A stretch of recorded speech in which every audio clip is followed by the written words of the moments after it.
What's up, everybody, and welcome in. This is FST. It's Fantasy Sports Today. My name is Matt Striker. His name is Joe Pisapia. Cool Hand Luke and TD Jake behind the glass on the ones and the twos. This is the spot, folks. You want to dominate. We're your team. Season-long fantasy, no matter your record, we've got you covered. There's still time.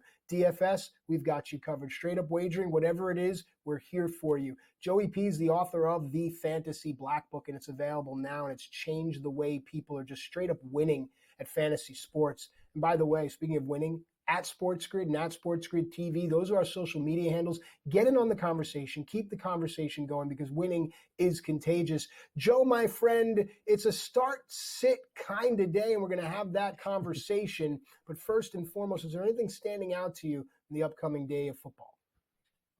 Oh, yeah. Some great games here. That Green Bay-Detroit game, that's going to be a fun one. Joe Flacco playing in prime time against the Minnesota Vikings, who got off to a 5-0 start. Now dropped 2 in a row. So how do you handle that adversity? How do you get back on track? I think the Kansas City game on Monday night should be really interesting too. Do we see more of DeAndre Hopkins? You see Stafford with the full complement of weapons for a second week. It looked dangerous that first week. And it's going to be dangerous again against Seattle. I think so. And then you've got, ironically, a situation here too with the Cleveland Browns, where all of a sudden I think they've got a new lease on life. No Deshaun Watson around. They look like a completely different team, just like last year, right? Like, you take Deshaun Watson out of that mix. People forget Kevin Stefanski is a good football coach. He was in an impossible situation where the organization, because of the deal that they made for Deshaun Watson, had no choice but to continue to play Deshaun Watson until the wheels came off. And look, the wheels are off right now. And I'm not saying James Winston is a perfect quarterback, but he's certainly an improvement over Watson. I think we all know that. And look, Jaden Daniels coming off that incredible Hail Mary, now going to put the Giants maybe out of their misery. There's a lot of fun narratives right now. If you love football, week 9 is a good week for you. All right, let's get to it. We ate up some time, but there's still plenty. Start, sit, here we go. We'll move briskly. Rico Dowdle. He only has to worry about Dalvin Cook. Ezekiel Elliott will not be with the team at Atlanta, or Javonte Williams at Baltimore. Joe? I do not like Javonte Williams at Baltimore. I do not like him. Matt, I am. No. Okay. Again, got to stay away from him. Bad matchup against the Ravens. Just really a bad matchup. And I know people are mad at Rico Dowdle right now because of the illness that happened last week, and people kind of get left holding the bag. There was, some players' last flex guy or whatever to play on Sunday night last week, and he wasn't available. And I know that hurt a lot. That's just like that Jordan Mason stuff that hurt a lot of people like me too. It sucked. I know. But we got to get past it because Atlanta is a team that you're in a good spot here with Rico Dowdle. So the numbers there are pretty good too. Atlanta's been giving back the 12th most rushing yards per game, the 6th highest missed tackle rate, and the 14th highest explosive run rate. So there's a lot here from the workload perspective for Rico Dowdle. There's some work in the passing game for him. And Dalvin Cook doesn't look good. I mean, Dalvin Cook looks just as bad as he did with the Jets last year. So I don't think Dalvin Cook is a problem. I think it's more just hand the ball to him, balance the offense a little bit, and maybe come out with a victory against a Falcons team that can be up and down. So give me Rico Dowdle. I'm going to pass on Javonte this week. All right, speaking of passing, let's go to wide receiver conversation. Keenan Allen is at Arizona. He'll have Caleb Williams throwing the football. Keon Coleman home to Miami. Josh Allen on the other side. How do you lean? Yeah, this is tricky because normally I would go right to Keenan Allen, but Keon Coleman has been really good these last 2 weeks. I mean, you would think with the arrival of Amari Cooper that Keon Coleman would have disappeared, because that's what I thought. And I'll take the L on this. He is anything but. He's got 195 yards receiving in those 2 games combined and a touchdown. So last week he went 5 for 70 with a touchdown. The week before, 4 for 125. It was against Tennessee and Seattle. But this week they're getting Miami. So the better corners are going to be on Amari Cooper, which means Keon Coleman's going to be available. It's still up and down for Caleb Williams for me. I know the last couple games before the bye, he looked better. These guys are right neck and neck. They're right together in ECR too on Fantasy Pros. I'm going to lean towards the better quarterback and the situation against Miami here in division games. So give me Keon Coleman over those Keenan Allen shares. All righty, let's move to the tight end. If I cut him, does not Zach Ertz at the Giants or Cole Kmet at Arizona? Your thoughts? I got to say, I'm pretty proud of that one, but all right, go. That's very good. I mean, I'm pretty proud of you too. I'm going to go with Zach Ertz here and play the volume game. Kmet is the better, younger tight end. We thought we saw a trend developing. It happened for a couple games, and then it didn't go anymore. So I don't know what to think with Cole Kmet anymore. These guys are right outside the tight end one group, so very much streamers this week, very much viable. I know Zach Ertz only has 1 touchdown on the year, but he's coming off a game with 11 targets. And I think against the New York Giants, it's a good situation for him. I just struggle here at this point with some of these tight ends, and Cole Kmet's one of them, because it's been a frustrating ride, because you see those games where he has 2 touchdowns, right? You're like, yes, let's go. Let's make it the Cole Kmet show. And maybe Caleb Williams should be more conservative, but unfortunately that doesn't happen every week. So I'm just going to go with the boring answer here, which is Zach Ertz, and just try to get out with points. All right, we're going to keep that conversation going, because I've noticed here that there are 2 members of the Bears ecosystem on this list, so why not talk quarterbacks here? Caleb Williams has Arizona. Bo Nix has Baltimore. Now, on the surface, people are going to be like, come on, man, it's a no-brainer. But there's a reason you have this here. Joe? Well, one of these guys has finished as a QB3 3 out of 4. He's a QB1, 3 of the 4 last weeks. And his name is Bo Nix. Now, I get it. Like, I know it's a more conservative approach. He also runs, he had one game where he ran for 61 yards, one where he ran for 75 yards. So those are some big numbers that really help you in fantasy. It's a tough matchup against Baltimore, especially in Baltimore. And especially when you consider this is a Baltimore team coming off a really devastating loss against the Cleveland Browns in their division. So you're going to get the angry Baltimore Ravens today that want to take out their frustrations, I think, on the Denver Broncos. So it's going to be tricky. Now, I want to give Bo Nix credit, though, because Peyton and Nix have found a groove here where Bo Nix manages the game, doesn't make mistakes, makes plays with his legs. The fantasy matchup, in theory, is better for Caleb Williams, right? So Caleb Williams did not play well last week against Washington. I think they've got to get back to the drawing board. Arizona is a good matchup theoretically for him. I'm going to lean towards Caleb Williams, but it would not surprise me if Bo Nix was better this week. I'm just going to try to go with the better matchup and just hope for the best there, where Caleb can have a bounce back week, because I just don't like the idea of on the road against an angry Ravens team. I just think that's a bad spot for Bo Nix, who, again, to his credit, he was kind of a punchline in September. Denver Broncos aren't a punchline anymore. Sean Payton looks like he's got that team on track, and they're a dangerous squad. So a couple of weeks ago, Joe, you said something funny. I mean, you always do, but that I can never unhear. And I think it was, I think Zamir White was out, Rachaad White was out, and then you said Betty White is out. And now forever I'm picturing Betty White in an old school Bucks uniform. Remember the Doug Williams ones? And it just, oh yeah, I don't know, a tangerine. So let's go. Rachaad White is playing. Rachaad White at Kansas City, Cortland Sutton at Baltimore. And let me just say this, folks, and I mean this in the nicest way possible. If this is the decision you have to make, you've done something wrong up until now. With that said, Joe, Rachaad White, Cortland Sutton, go. Keep in mind the Golden Girls did live in Florida too. Huge Buccaneers fans, I'm pretty sure. But they were in Miami. What's the connection? I want to say they were in Miami. Yeah, come on. Like you were home on a Saturday night as a kid watching the Golden Girls. Don't pretend like you weren't at grandma's house. That's what you were. All right, look, Rachaad White's been playing better. For Rue McClanahan. Who didn't? Rachaad White, tough matchup here running the football, but a good game script, maybe receiving the football. However, the secondary for Baltimore has not been good. And they got proven again last week, as you saw Elijah Moore have a good game. You saw Cedric Tillman just carve them up. So although I have concerns about Bo Nix, I'm going to lean towards Cortland Sutton here in this game, because the matchup is probably going in that direction of Denver being from behind, having to throw the football a little bit more maybe than they want to. So I'll take Cortland Sutton here, hope for the best, maybe some touchdown equity here, because that Kansas City defense has been really good, and Kansas City at home is going to be a tougher matchup. So I think Rachaad White is startable as a flex this week. But if I had to choose between these two guys, I think I would probably lean towards Cortland Sutton there. And who knows? Maybe Baltimore isn't as good as we think they are. Maybe Baltimore is a team that, as I said earlier, plays with their food and doesn't put teams away. This could be another one of those situations. Now, who is away for this week and who's playing? We'll tell you when the injury report comes up right after this.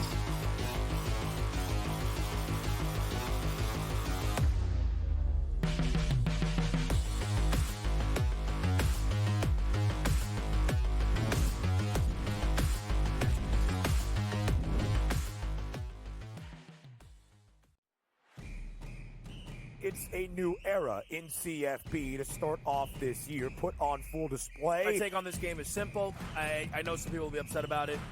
Good riddance to the Pac-12. Can you do it in terms of the week to week to week? I don't see a pathway for this team to miss the college football playoffs. We want to make sure you have those best bets in the entirety of our betting cards. That was thinking! But he had that program was already going there! Only on SportsGrid. Tatum has fixed that hitch. He now shoots it at the top of his jump. His release is really pure. And right now he's shooting it at 49% from three. Now, I'm not saying he's going to shoot at 49% from three for the season. But if he's at 42, 43%, Lord have mercy, look out below. Jason Tatum, right now, my number 6 player in the NBA. Betting above the rim. Only on SportsGrid.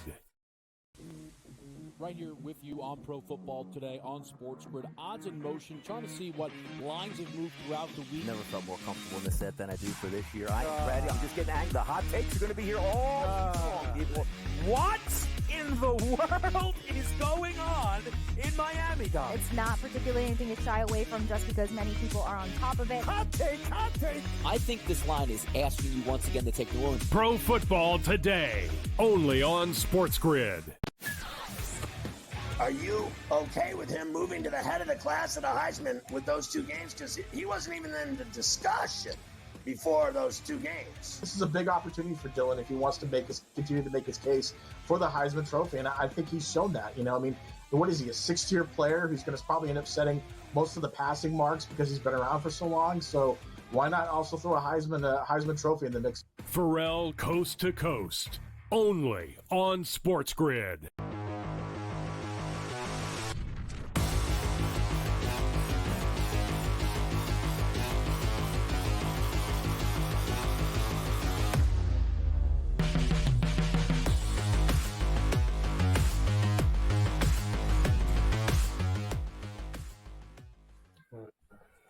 All right, welcome back into FST Fantasy Sports Today. Matt Striker and Joe Pisapia with you here. Time to dive into the NFL injury update ahead of kickoff. And Joe, my friend, remember, you must heal your wounds before you bleed all over everyone. That is our message of the day for mental health. But let's talk about physical health here. NFL injury update. What do you know? Who's in? Who's out? Well, that was a graphic message. Thanks for sharing that post-Halloween. There you go. Yes, who's in, who's out, and who might be on the move. Apparently, the Steelers, according to Adam Schefter, are making calls, checking in on available wide receivers, and Adam Thielen is one of them. Now, that would be an interesting possession wide receiver to add to this offense. I like that a lot. Apparently, Mike Williams is also a guy. That's not what I want if I'm the Steelers. Thielen, though, if healthy, one more ride. I think we might be good there. Puka Nacua dealing with a knee issue this week. He is going to play, folks. He said, I'm fine. Let's go. I see the Seattle defense, and I want to play against it, and I don't blame you. So that's a good spot there. Other wide receivers also expected to play. Xavier Legette with a toe injury. He is in this week. Tyler Boyd with a shoulder also expected to play. For the Titans as well, Tony Pollard for that same team dealing with a foot issue. Now he is going to play. Julius Chestnut would be the next man up if something should happen to him. So if you want to be proactive and you want to add some Julius Chestnut. Name. There it is. More than I could admit. Julius Chestnut. I mean, it sounds like a made-up player in some kind of now it's become almost medieval. Yes, I mean, it's a good name. I'm sure, wasn't he the bassist for P-Funk? I don't know. I feel like there's a good chance he was in a funk band at some point in the 70s. I'm just saying. Brian Robinson Jr. has a hamstring issue. He is going to play in week 9 against the Giants. So some concern about that coming into the game. And Brian Robinson, a big part of this offense, so they want him in this game. Also, with the ankle issue, another running back, Josh Jacobs, is expected to play, so get him in your lineups also as well. Next guy on our list to talk about, too, DK Metcalf. Now, this guy's out. So you imagine more Tyler Lockett. You imagine more JSN. As they try to keep pace here with the Rams. So Seattle's in a tough spot here. This is not the game you want to be playing without DK Metcalf. This is an in-division, big matchup for them.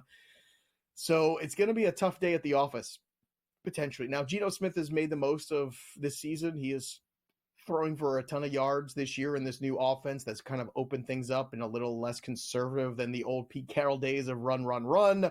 Ken Walker still getting his work, but no DK Metcalf this week, so make sure you have some options. Maybe it's a Pittman or a Downs or somebody like that. Or maybe it's Cedric Tillman, who you picked up off the waiver wire because you listened to the show last week And hopefully you started him because we told you not only to pick him up, but to start him. So he should have been active in that matchup against the Ravens, despite, it's the Ravens. They're a good team. Not against the pass, they ain't. Not against the pass, they ain't. Hence the Cortland Sutton flex play earlier. Tyrone Tracy, he is in with the concussion, so he clears protocol for concussion, as does Drake May. So those are positive signs there for those two organizations. They're going to need all the help they can get this week. Some activations too. DJ Chark was activated from IR for the Chargers. We'll see how much he plays. Noah Fant is out as well for the Seattle Seahawks. We saw Kendre Miller and Bub Means both go on IR. So the Saints continue to deal with a lot of injuries. But again, it makes them a very easy funnel here. It's Olave, and it is basically the Alvin Kamara show here this week against a very lowly Carolina Panthers team. No Mike Evans again with a hamstring issue. We warned you that when this injury happened, we'd be missing some significant time. This is now 2 weeks. And keep in mind, too, they have a bye week 11. So I don't think you're going to see him before week 12. Matt Striker, do you think that's a hot take, or do you think that's even being conservative? No, I think you're right on point. In this day and age where everyone's chasing hot takes, no, not at all. You have to be.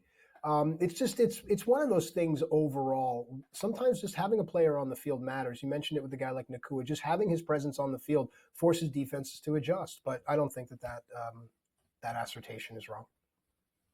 All right, we mentioned that Giants backfield too. In the Tampa backfield, we have Bucky Irving playing with that toe injury, but again, we said let's fade him, let's sit him this week if we can avoid that. So a lot of injuries. The Drake May return is really good though, because maybe we see Demario Douglas be a guy that can stream this week. Kayshon Boutte's had some moments as well, and if you think that Julius Chestnut is fun to say, you ain't seen nothing till you get to say the words Kayshon Boutte, because that is also a former. Hey, I just said assertion, which isn't a word, and then assertion. That word of the day toilet paper is really working out for you. I just want to say. It's been a good look for you this whole time.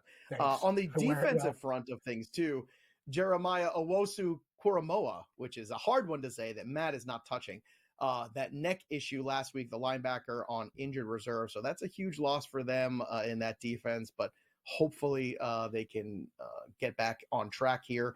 And then you've got Jordan Love, who's playing with the groin injury. Now, that's the big question here is, you've got Josh Jacobs banged up. You got Jordan Love banged up. Jaden Reed is kind of limping into this game a little bit too. The Packers are kind of giving it that old college try, which I love. Like, this is football. It's a huge individual game against Detroit. You can kind of change the narrative a little bit here. But how confident are you in the Reeds and Watsons and Romeo Doubs this week with Jordan Love playing in this game? What if he doesn't finish it? That's my big question. Yeah. Like, what if he goes out there and gives it a try and then makes it worse? And the next thing you know, it's a Malik Willis pivot again. So here's from a wagering standpoint, I would much rather the Packers be at full tilt 100%. So when you start running off all these names and almost, I don't want to say giving excuses, but there is a fail-safe here, a trap door to show me that the Lions should run away with this thing and win it. I respect the old college try, and I appreciate the matchup. I appreciate the intensity and the history. But if the Packers are anything less than 100%, this is Detroit's game to lose. Now, we know that they have the ability to do that from watching last season in the postseason. But overall, I don't think this game is what it's supposed to be, at least on paper. Joe? Yeah, I find it really hard to invest in the Packers this week, which is unfortunate because I love this Packer team. They play with a lot of heart. They've got a lot of fun pieces here, but I'm just worried whether or not they're going to make it through this game with Jordan Love, and that's a problem. And maybe it's one of these amazing gutty performances, and maybe it rouses this Packer team to play above and beyond and really go after Detroit. Like that could happen. Also, for those people wondering about Deontay Johnson, according to Harbaugh, he is going to play about 10 to 15 snaps this week, which makes him a little tough to play. I think only in the deepest of leagues can you play him potentially. So maybe it'll be good in a week or two, but this week a little sketchy. When we come back, we're going to take a look into the future. We're halfway through. What does the MVP race look like? We'll tell you after this quick break.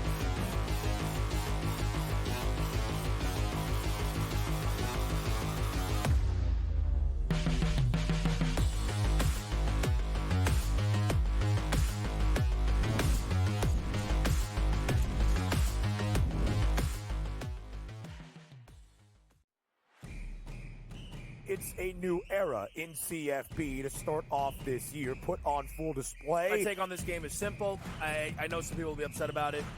good riddance to the Pac-12. Can you do it in terms of the week to week to week? I don't see a pathway for this team to miss the college football playoffs. We want to make sure you have those best bets in the entirety of our betting cards. That was Lincoln! But he had that program was already going there! Only on SportsGrid. Tatum has fixed that hitch.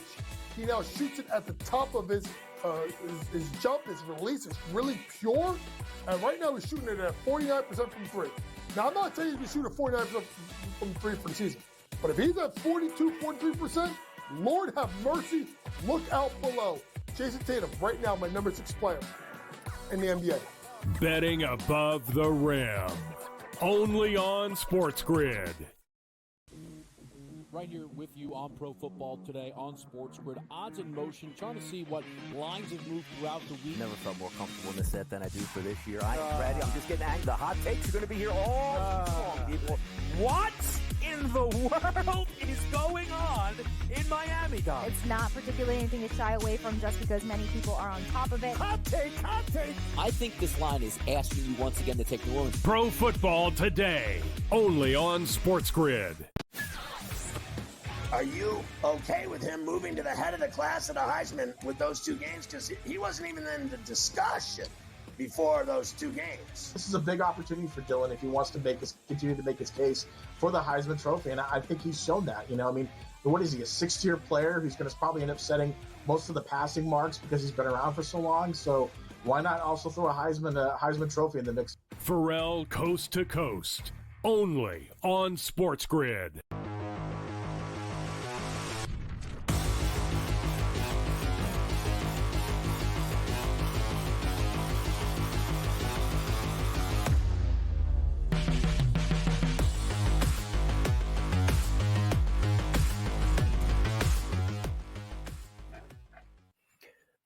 All right, welcome back into FST Fantasy Sports Today, where we talk about everything, whether it is off the air or on the air. We bring all the conversations forward. We're all friends. We're all family here. Let's go futures, Joe. FST Futures Update, because each and every week we do this segment involving a different angle for the futures of the NFL. Right now we're going to look at a couple of teams, and we'll look at their regular season win-loss total over and under, and then we'll look at the regular season AP NFL MVP. So that's a conversation that's been ongoing. So let's start with the New York Jets here. Regular season win total over 7.5 gets you plus 140. Under 7.5 gets you minus 172. So the book is leaning that way. But this number has changed since this most recent performance. And Joe, you have a theory. Talk to us. Yeah, look, this was 6.5 before the Houston game, and then after the Houston game, it went to 7.5. Which, okay, that makes sense. Right. But the juice didn't change, which I also thought was kind of interesting. It just kind of stayed exactly where it was. So it still feels like they're pretty confident that the Jets are an under, and I am too. And it's really intriguing because they want to kind of loop you in that plus 140 as you start to look at the schedule. The schedule remaining for the New York Jets, they play at Arizona. I don't think that's a gimme game by any stretch. Okay. They play the Indianapolis Colts, then at home, then they have the bye. Now the Colts with Joe Flacco, very different offense you have to contend with, I think. After the bye, they play Seattle, winnable game in theory. Then they have Miami, at Jacksonville, the Rams, Buffalo, and Miami again. So it's possible that they could get near this mark. But I think we also have to take with a grain of salt what we saw on Thursday night, which was the first half of this game, they were chanting, sell the team. Sell the team. Now, they play the Houston Texans without Nico Collins and Stephon Diggs on a short week going on the road. And they snuck out a victory. They had one of the great catches we were going to see all year from Garrett Wilson to score a touchdown. And we saw a couple of miscues by the Texans defense and by their by kicking game as well with that missed field goal, that chip shot there, where this game kind of just got away from the Texans in the second half. So before we go anointing the Jets as, oh my God, they're back in at plus 140, give me the 8-win Jets. I don't know if I'm there yet. And I don't think anybody should be either. I think Vegas is telling you something very strong, which is this is still not a very good team. And if you're going to keep betting them, you better be careful. Now, I know they were favorites going into this game on Thursday night, and I understood why. I still thought it was wrong, and the Houston Texans certainly had their moments and opportunities to win this football game, and they did not take advantage of them. Now, the Jets defense is still very good, Aaron Rodgers' stats in the first half of that game were terrible, and I think he got saved by Garrett Wilson a lot in that game. There were some balls in that contest there where just Garrett Wilson made some plays, let's be honest. And so did Devontae Adams, made some plays. And Devontae Adams, to me, watching him, it was hard to tell if he lost a step because the quarterback play was so bad and that offense was so, disjointed in Vegas. But now you're seeing him with the Jets, and it does feel like Devontae might have lost a step. So I'm just saying, take a look at this number. I bet the under because I just don't think they're going to have 4 more wins ahead of them. The other team, too, that's got a really low number is the Carolina Panthers. Now, I don't know how many more outs the Panthers have to win games. They are not in the best situation. Right now, the Carolina Panthers are sitting there as a 1-win team. I look at the rest of the schedule. I don't see where the 3 wins are. I don't see where it's coming from with Bryce Young playing quarterback, and that's probably what you're going to get. And then Bryce Young's going to go somewhere else. So the juice is really heavy again, but just something really intriguing the rest of the year, too. Like, this is a team that's going to have another number 1 pick probably or close to it. And are they going to blow it for a 3rd year in a row? It's very possible. Then we get to the MVP race. Now, the MVP race right now as it stands, Matt, plus 270 for Josh Allen. He's in the lead. Lamar off that loss, plus 380. Mahomes has been perfect, but his stats have been less than perfect so far, plus 500. Then there's Jared Goff, who's played great these last few games. We just talked about him in the deep dive, plus 600. And then Jalen Hurts at 20-1, which I think is really intriguing with the way they've played. Jaden Daniels has gotten into this conversation too. So at the halfway mark, what would you be wagering on in terms of the NFL MVP? Because it seems like it's still pretty wide open at this stage halfway through. Yep. Yeah, it's a great question. And at this stage, I'm going to be looking and circling the Jared Goff number. I'm just going to look at what the schedule looks like. We talked about some of his stats earlier in hour 1 of this show. So to me, at this point, if I can return 6-1, I'd like Jared Goff. But the chalkier play for me, and look, you look at the most valuable player. Lamar Jackson is the most valuable player. Actually, Derrick Henry is. But Lamar Jackson is the most valuable player to his team. Josh Allen, Patrick Mahomes are in the same breath. But for me, Lamar Jackson is special. But I would pivot to Goff, just trying to look for that plus number, Joe. Yeah, that Hurts one, the 20-1 is really interesting though, especially if they win that division and then handle Washington later on. Like, that's one where you might see you could make some money on, even if he doesn't end up winning it. So just be aware of that Hurts number also. We come back where fantasy meets wagering, the prop market. We're going to talk about the overs and the unders when we return after this break.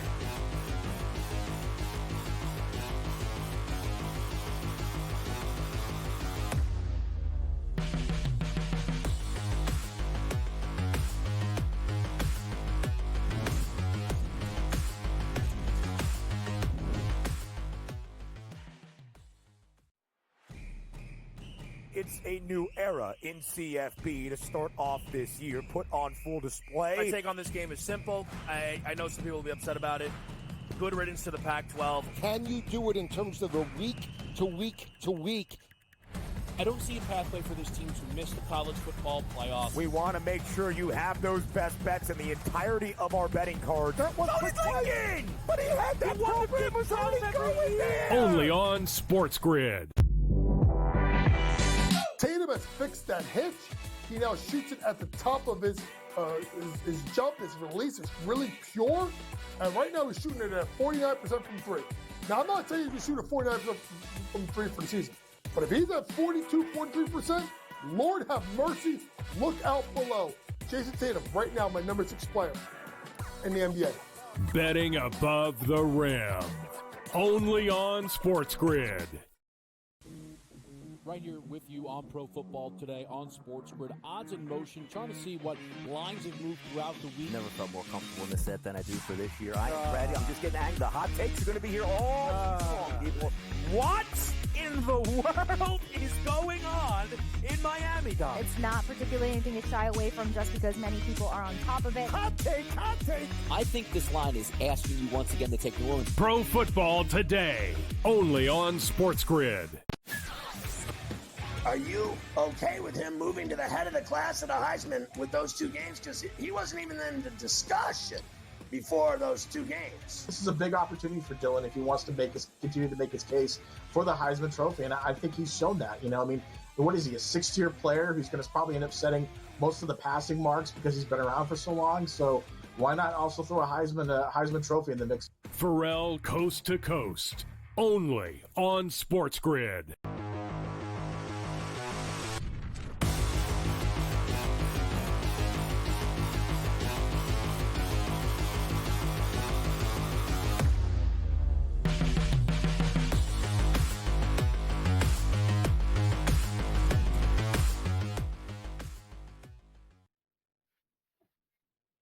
Okay, welcome back into FST, Fantasy Sports Today. What I love about SportsGrid is we pull back the curtain, man. Whatever we're talking about before the show starts, then we just bleed it right in. But I think that's what people love instead of this canned kind of hello and welcome in sort of. We're real people talking real sports. I'm in real fantasy leagues. Joe's in real fantasy leagues. I'm winning and losing wagers pretty much every weekend, just like everyone else. So I think that's the beauty of this network and shows like this. Joe, let's do fantasy over-under now because this is, look, near and dear to my heart. I love the wagering element. I love the fact that we can enrich ourselves based off our love of sports. Let's talk Javonte Williams first. 45.5 rushing yards. For me, that's stay away. I don't like to play unders, but I want to hear from you. Your thoughts? Well, I told you last week, Derrick Henry was the first guy to go over 50 as an individual against the Ravens. This is the angry Ravens coming off a loss. Yeah, I'll take the under on this one here with Javonte Williams. I think it's going to be a tough day at the office for him. I like Bo Nix's yardage total more than I like Javonte Williams, to be honest with you. I just think this defense is going to have had a very angry week of practice. Let's put it that way. And this is the second time it's happened to them, too. They lost at home to the Raiders, and that's the one that's really going to stick in their craw, I think, at the end of the day. And I know that one went to overtime, and I know that was like one of these things where, again, they had their moments, and they just didn't put the team away. And if you're going to win a Super Bowl, you have to learn how to put teams away. And that is going to haunt them if they don't figure this out soon. So here's an opportunity against a Denver Bronco team that is going to play good defense, and it's going to challenge you at home here, put them away. So I'm going to go under the 45.5 with Javonte. I'm fading him in my lineups this week. I'd rather have Rico Dowdle. I'd rather even have Rachaad White probably over him, to be honest, who also has a tough matchup. But I think he's going to catch more football. So let's start out with an under. I know it's not exciting, when you're talking about unders, but money is fun. So let's win some money instead. Yes. All right. With that said, let's move on. We'll talk another running back here. It's Alvin Kamara, and this time it's the rushing yards, 63.5. Most people have been off of the Saints and Kamara in totality the past few weeks, but finally they're starting to resemble more of the Saints that we saw earlier on in the season. Kamara's healthy, Olave's healthy, Carr is healthy. Alvin Kamara, 63.5 rushing yards. Over or under, Joe? I'm going under because you're also missing other guys in this team. Like, it's the Alvin Kamara workload show this week against the Carolina Panthers. I suspect him to have a lead. I suspect him to work a lot. And look, I'm looking for the yardage again, not the attempts, because the yardage is something you could pick up 50 to 60% of it on one play. And then it's all just gravy after that. I also love the touchdown bet for him today. I would absolutely pair these two things together in a duo bet. I've had a lot of success this year finding the players that are going to smash and then betting the overs on the yardage total and the touchdown prop. If you do that, you're usually in a good spot. And just as a reminder, we talked about this in hour one, but if you joined us late, the Panthers have allowed 15 touchdowns to opposing running backs this year. No other team has given up more than 11. This is what they do. So to me, I don't think you can push this one hard enough. Give me all the Alvin Kamara today in DFS. Give me all the Alvin Kamara today on the overs as well. I just think this is a perfect situation, especially with Derek Carr's return here. I just want to manage this a little bit. It's the Panthers. We don't want to just blow him up here in this first game back. He's missed a few weeks. So if he's good enough to play, let's just make sure that we're giving Alvin Kamara the football and budgeting it because we need Carr the rest of the season if the Saints have any hope at all to stay relevant. All right, so Joey P is on the over of 63.5 rushing yards for Alvin Kamara. Chris Olave also in that game. 52.5 is the receiving yards. I imagine you're on the over of this as well? Yeah, I'm on the over on this as well. Again, not the receptions. Definitely not the receptions here, because if this becomes a game script where they're just sitting on the football and running out clock, this is going to hurt Olave from that perspective. But this is one where you can get this in 3 catches. It's very possible. No Rashid Shaheed, no Bub Means. Like, there's just not a lot of other options here. You're going to have the Jawan Johnsons, you're going to have Taysom Hill around, you're going to have some of those guys around, and Alvin Kamara is just going to work a ton of this game. But I like Olave too. Again, with Carr, it's a much different situation than with Spencer Rattler. So this is another one where I would lean towards this over. He's very well priced as well. And the Carolina Panthers defense is a joke. Like, they're just, the whole organization just does not have enough talent in it. And loss after loss after loss. Like, I'm just waiting, like, who's going to turn this around? It's hard to tell and how this gets turned around. And they're going to be in that quarterback market again next year after the 2-year experiment of Bryce Young. We've already heard that they're kicking tires on trades this offseason on him. So general manager's got to be held accountable at some point. Oh boy. All right, let's talk about another running back here. No, I just listen, Joe. sometimes the gravity of your words kind of sit. You have a flair for the dramatic. You know how to end a rant, if you will. So sometimes they kind of punch me in the gut. All right, Nick Chubb, 52.5 rushing yards here. You were singing Chubb's praises, and you think that the road ahead for the rest of the season actually favors Chubb and the Browns. So let's talk Nick Chubb, 52.5 rushing yards. This is a perfect storm for the over. 52.5 here. He's got a bye next week. He looked great last week against the toughest run defense there is on paper. And he's taking on a Charger team that is good statistically against the run, but again, that is a product more of schedule than of talent. Last time we saw them against James Conner went over 101 yards against them, right? So Chubb even, to me, looks like a potential ladder bet today. I could see him going over 75. I could see him going over 100 here if things break right. He looked really good against the Ravens. The jump cuts were there. The motion was there for him. He didn't look like he was having any problems with stamina. Like, nobody outworks this guy. And I think the fact that he's got that bye week coming up and there's guys hurt behind him, you might see a lot more Nick Chubb in this game than you realize. And if you do, Nick Chubb is going to take over this game potentially against the Chargers. And I think this is a really intriguing spot. I'd at least go the over. And again, with a touchdown, this is another one of my favorite pairing bets of the day. So I think it's a really easy way to make money. So Chubb and Kamara, two guys. I want the over on the yardage. I want the touchdowns. Bet them separately. Put them together. I think that's a really good day at the office. All right. I like that advice, and I will do that in the break. But we still have some more time in this segment. Let's go to Las Vegas, where basically it's just anyone with two hands, two legs, and a heartbeat and half a brain should suit up. Jacoby Myers, 4.5 receptions, over or under. I just think stepping on the field, he hits the over. But Joe, your thoughts? Like, he's gone over this number every week since week 3. So I don't see why against the Cincinnati defense anything's differently. That Cincinnati secondary is not good. So 4.5, yeah, I mean, 5 would be easy no matter who's playing quarterback. It doesn't matter at this point. As you said, it's Bowers, it's Jacoby Myers, and there's not a lot else here. So I would definitely go the over. I think this is one that's really sitting out there in a good spot. And don't be surprised if the Raiders somehow make this a competitive game with the Bengals, because the Bengals defense continues to just let teams do whatever they want on them. And Joe Burrow was right when he said it a couple weeks ago. This is not a championship caliber team. It's not. They used to have offensive line problems, and then they fixed the offensive line problems a little bit. And now they have defensive back problems, and they lost some really good players in the secondary the last couple of years, and they haven't really filled those gaps. So the Cincinnati Bengals have to really take a hard look this offseason and start to address some of these needs and make this a more complete football team, because they've got a great quarterback. They've got a great star wide receiver who they're going to have to pay. So how do they do that and then turn around and give this team enough to work with on the defensive side? They're going to have to figure that out, and they better have a good draft, because if not, they're going to be looking up at the Steelers, and they're going to be looking up at the Ravens for a couple years to come.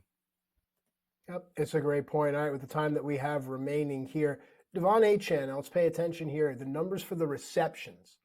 4.5 receptions for Devon Achane. And Joe, you had mentioned how this offense, I mean, my gosh, what a difference a season makes, right? Last year, just the numbers and stats through the roof. This year, not so much. Let's talk. Yeah. Look, Achane is one of these guys too. If you go back and look in that last time they played Buffalo, 22 carries for 96, 7 receptions and a touchdown.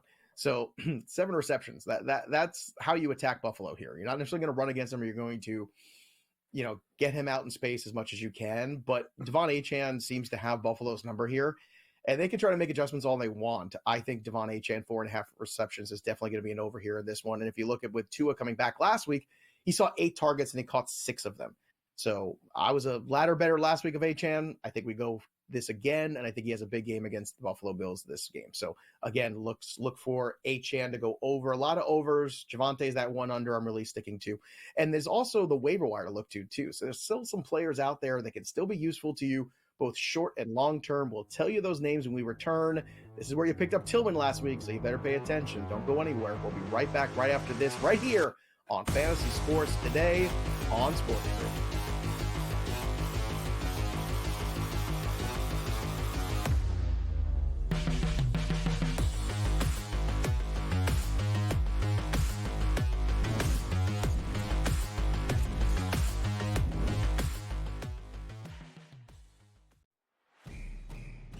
It's a new era in CFP to start off this year, put on full display. My take on this game is simple. I know some people will be upset about it.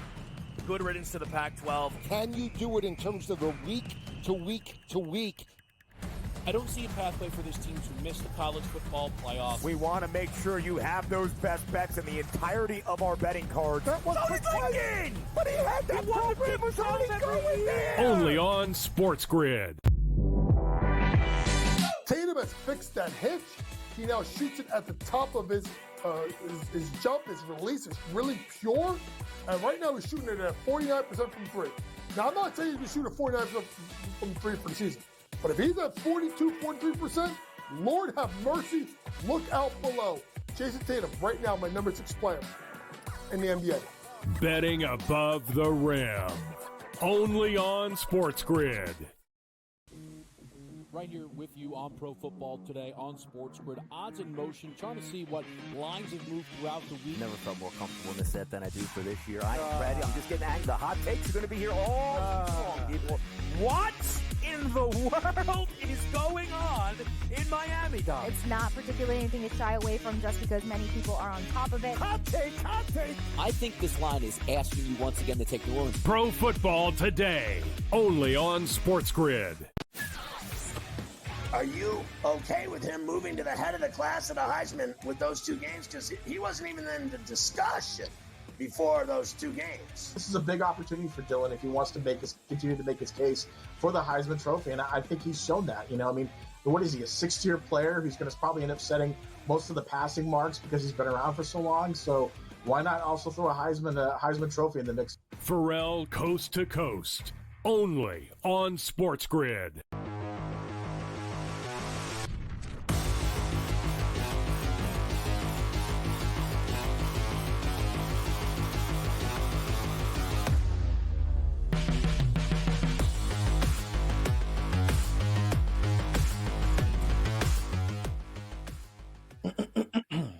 All right, welcome back in FST Fantasy Sports Today, and we always save the best stuff for last. It is now time for the waiver wire, and I got to tell you, I'm out there with you folks at SportsGrid, at SportsGrid TV. Those of you that are out there keeping the conversation going, I see you. When do we get into the waiver wire? Can we get to the waiver wire? I need waiver wire. Kickoff isn't okay, guys. We're here now.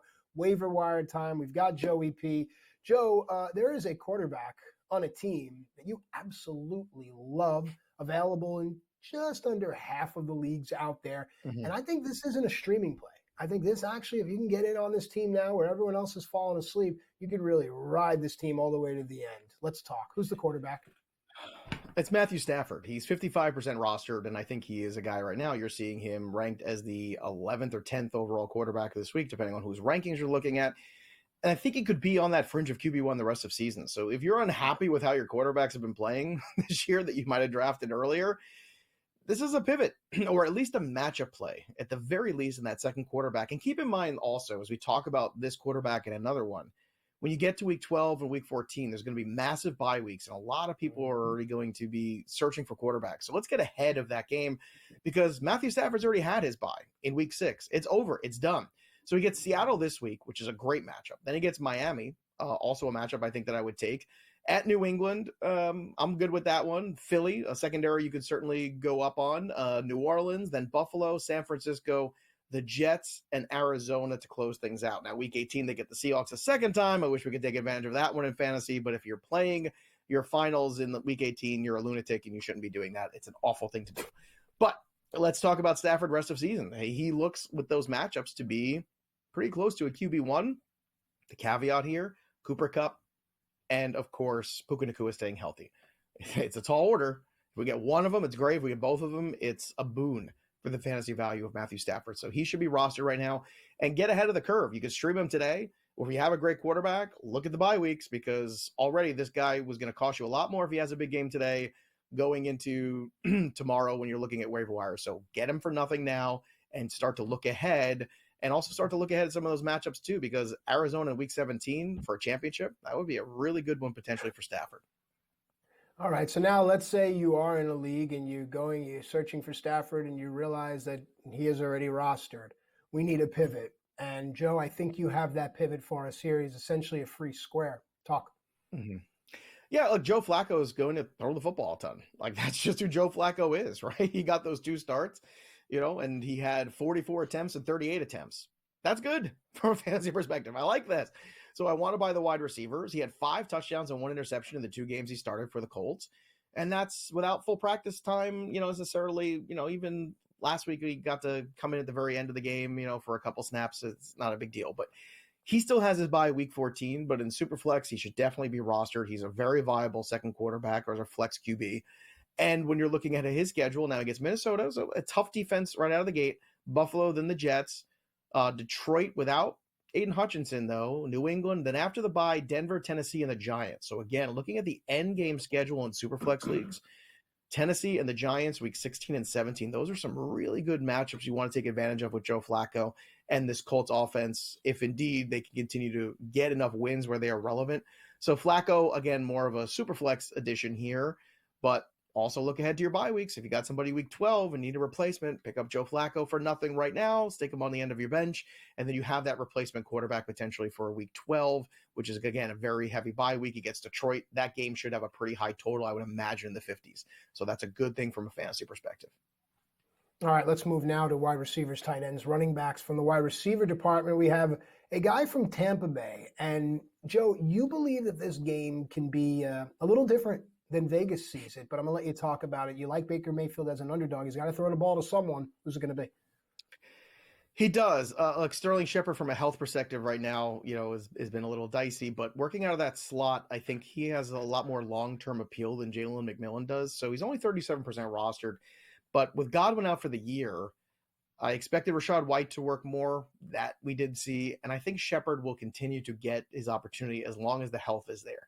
So this is another player, again, that I think has more long-term appeal than short-term appeal necessarily. Is he going to, change your fantasy perspective? No, but those big bipocalypse weeks are ahead of us. And we want to get ahead with some more bodies. His bye week is in week 11.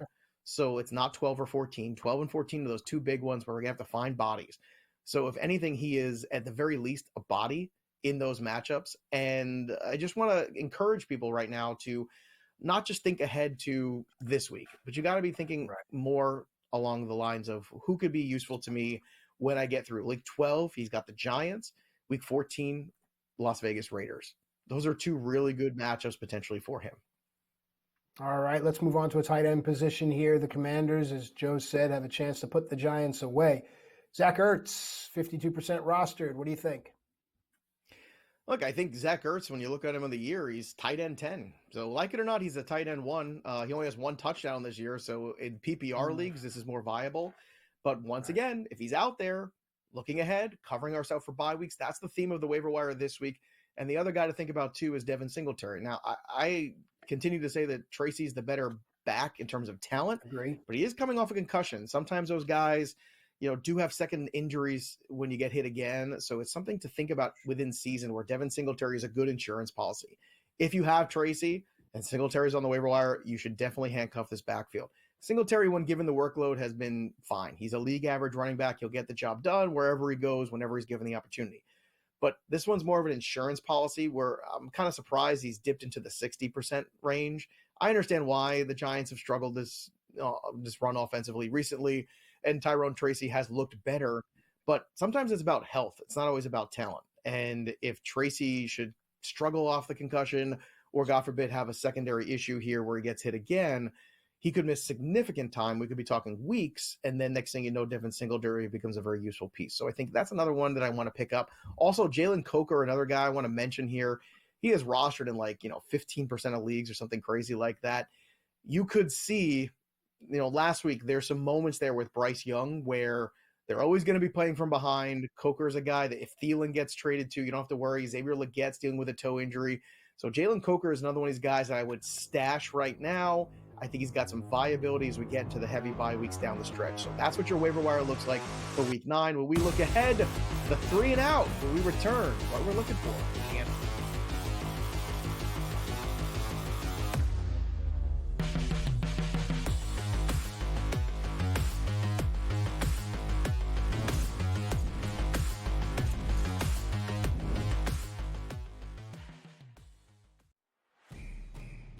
It's a new era in CFB to start off this year, put on full display. My take on this game is simple. I know some people will be upset about it. Good riddance to the Pac-12. Can you do it in terms of the week to week to week? I don't see a pathway for this team to miss the college football playoffs. We want to make sure you have those best bets in the entirety of our betting cards. That was thinking! But he had that program was already going there! Only on SportsGrid. Tatum has fixed that hitch. He now shoots it at the top of his jump, his release is really pure. And right now he's shooting it at 49% from three. Now, I'm not saying he's going to shoot at 49% from three for the season. But if he's at 42, 43%, Lord have mercy, look out below. Jason Tatum, right now, my number 6 player in the NBA. Betting above the rim. Only on SportsGrid. Right here with you on Pro Football Today on SportsGrid. Odds in motion, trying to see what lines have moved throughout the week. Never felt more comfortable in the set than I do for this year. I am ready. I'm just getting angry. The hot takes are going to be here all long, people. What in the world is going on in Miami, Dom? It's not particularly anything to shy away from just because many people are on top of it. Hot take, hot take. I think this line is asking you once again to take New Orleans. Pro Football Today. Only on SportsGrid. Are you okay with him moving to the head of the class at a Heisman with those two games? Because he wasn't even in the discussion before those two games. This is a big opportunity for Dylan if he wants to continue to make his case for the Heisman Trophy, and I think he's shown that. You know, I mean, what is he, a sixth-tier player who's going to probably end up setting most of the passing marks because he's been around for so long? So why not also throw a Heisman Trophy in the mix? Pharrell Coast to Coast. Only on SportsGrid.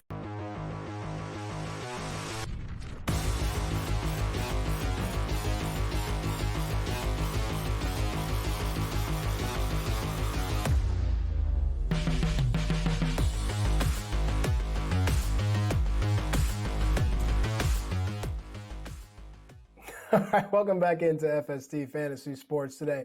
As always, it's been an absolutely fantastic show. I want to thank Joe, Luke, Jake, and I want to thank everyone here at SportsGrid. But above all, we all want to thank you, because without you, we don't have any of this. And let's keep that in mind, folks, because I'm telling you, there's going to be some tough times ahead. But we're all created in one image. With that said, Joseph, time for 3 and out. What are the 3 things that you're looking for, my friend? Tough times. You're talking about the bye weeks, right? Yes. That's what you're talking about? Oh, okay, good. Oh, don't worry. We'll get through everything. Don't worry. It's all about making the right choices. That's what it's about, Matt. It's about making the right choices and looking to the future. Let's also get you updated, too, real quick on some Jacksonville Jaguars news that just broke. A ton of player information. Travis Etienne with the hamstring is likely to play. Tank Bigsby also with the ankle issue, likely to play. Brian Thomas Jr. with the chest issue, likely to play. But Gabe Davis is a long shot and Christian Kirk is out for the year. So it's a lot of banged up Jacksonville Jaguars. So you might want to take a look at those Eagles lines right now, because this Jacksonville team is literally limping into this contest in Philadelphia today. So keep that in mind, Eagles fans. Fly, Eagles, fly. Tony All right, Collins, let's get to the 3 things. Yeah, right. We're available. Colin, Matt, and Joe, Tony. Come on. Here's the 3 and out, the things I'm looking for in week 9 in the NFL. The Colts' new old quarterback. I want to see how Joe Flacco performs. It's a big opportunity. The Minnesota Vikings have struggled the last 2 weeks. You know, they went to London, beat the Jets 5-0, riding high, have the bye, come back, and have not won a game since. So can they get back on track against that Colts defense? We'll see. Will Joe Flacco play well and get the Colts a W and make them very relevant? We'll see. We're going to have to be watching that one closely. Detroit at Green Bay. Jordan Love trying to really kind of gut this one out with the groin injury. He's got to be in pain.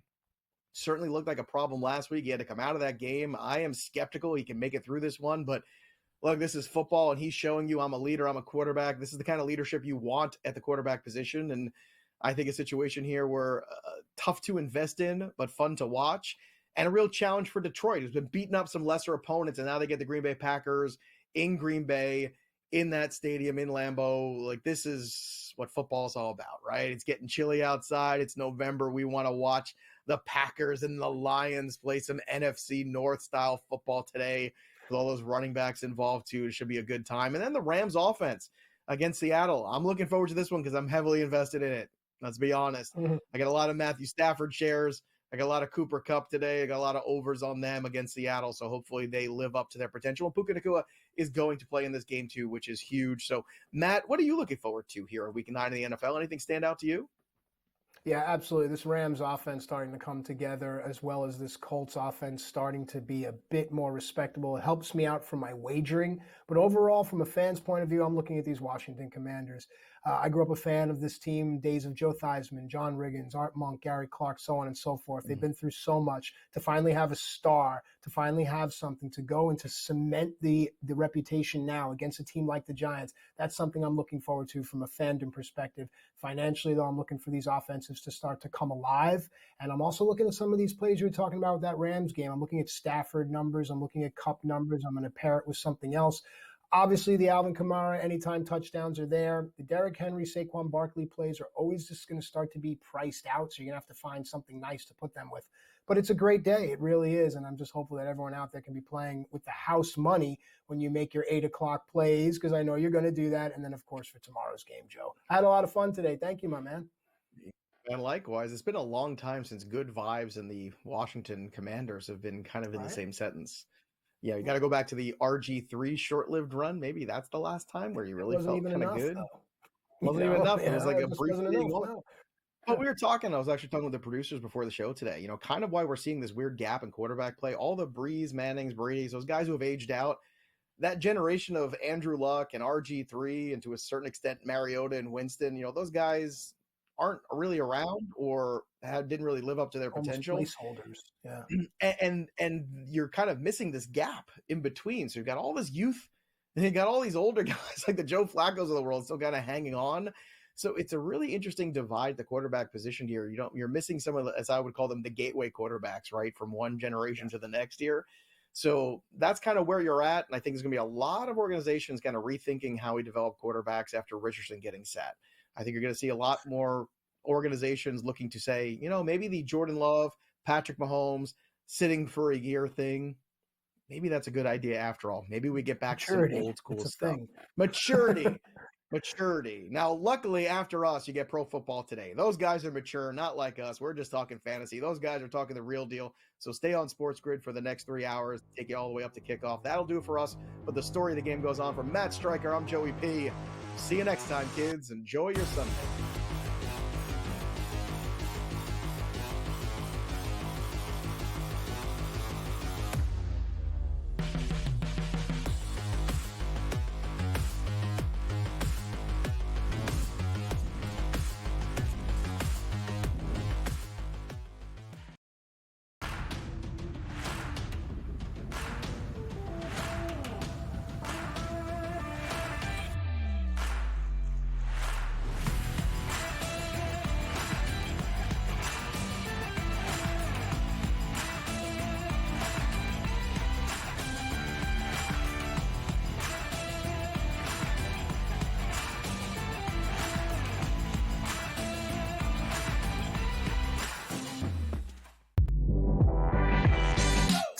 Fixed that hitch.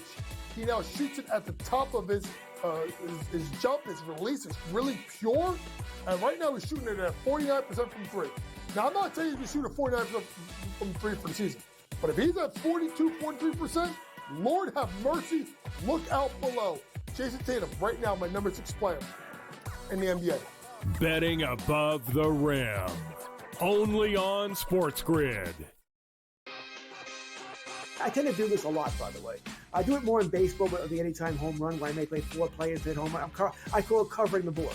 If I take 4 players, bet the same amount on each, I only need to hit 2 of them and I win money. He's already got, 438 rushing yards on the season. He's looking like the old LT days where the Chargers were able to have that strong, dominant running back. Game time decisions. Only on SportsGrid.